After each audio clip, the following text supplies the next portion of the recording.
বাংলাদেশে আপনারা দেখবেন যে বাজেট সময় অনেক কথাবার্তা হয়, অনেক অ্যালোকেশন বরাদ্দ নিয়ে কথাবার্তা হয়, কিন্তু ক্রীড়া নিয়ে কিন্তু অত কথাবার্তা সমালোচনা বা উদ্যোগ নিয়ে কথা হয় না। আমরা লক্ষ্য করছি যে বর্তমান বাংলাদেশে 2025-26 বাজেটে প্রায় 2000 কোটি টাকার মতো বরাদ্দ দেওয়া হয়েছে ক্রীড়াতে। তার ভিতরে আমরা দেখি যে কনসিস্টেন্টলি 900 কোটি টাকা কিন্তু চলে যাচ্ছে সবসময় বেতন ভাতা এবং মেরামতের দিকে, অ্যান্ড বাকি অংশটা হয় ডেভেলপমেন্টের উপরে। আর সেই ডেভেলপমেন্টটাও কিন্তু আমরা দেখি কিন্তু আনইমপ্লিমেন্টেড রয়ে যায়। বিশেষ করে গত বছরের বাজেট থেকে আমরা লক্ষ্য করি যে মাত্র 800 কোটি টাকা ইমপ্লিমেন্ট হয়েছিল।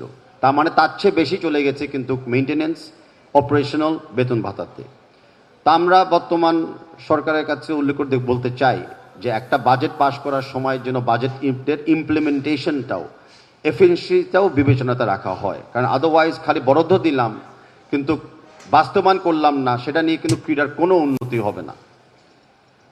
ক্রীড়ার উন্নতিতে আমরা যদি মনে করি যে 2000 কোটি টাকা অত্যন্ত অল্প একটা বরাদ্দ, বিশেষ করে আমি বললাম যে বেশিরভাগ চলে যাচ্ছে মেইনটেনেন্স অপারেশনসের ক্ষেত্রে।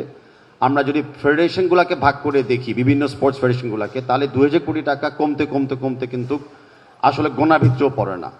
তো আমাদের একটা দাবি থাকবে বিএফএফ এর পক্ষ থেকে ক্রীড়ার উপরে বাজেটে যেন অ্যালোকেশনটা আরও বাড়ানো হয়।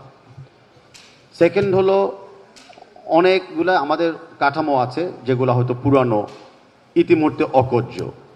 তো বাজেটের ক্ষেত্রে বিবেচনা করা উচিত যে ওরকম পুরনো অকর্য কাঠামোগুলোতে আর কত মেনটেনেন্স খরচ ব্যয় করে আর কত রিপেয়ার ব্যয় করে আমাদের ফলাফলটা আমরা কি পাচ্ছি।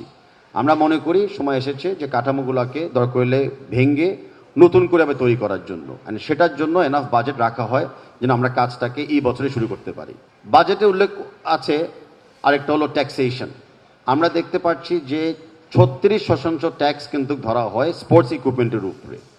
এখন যেই দেশে আমরা সবাই ক্রীড়াতে চাচ্ছি আরও সব দিকে ঢুকানোর জন্য, অনুপ্রেরণা করার জন্য, প্রতিযোগিতামূলক ক্রীড়াকে ডেভেলপ করার জন্য, কমার্শিয়ালাইজ করার জন্য, সেখানে আমরা বিশ্বাস করি যে 36% ট্যাক্স আর তার উপরে তো অনেক সাপ্লিমেন্টারি ট্যাক্স থাকে, অনেক বড় একটা সংখ্যা স্পোর্টস ইকুইপমেন্টের উপরে।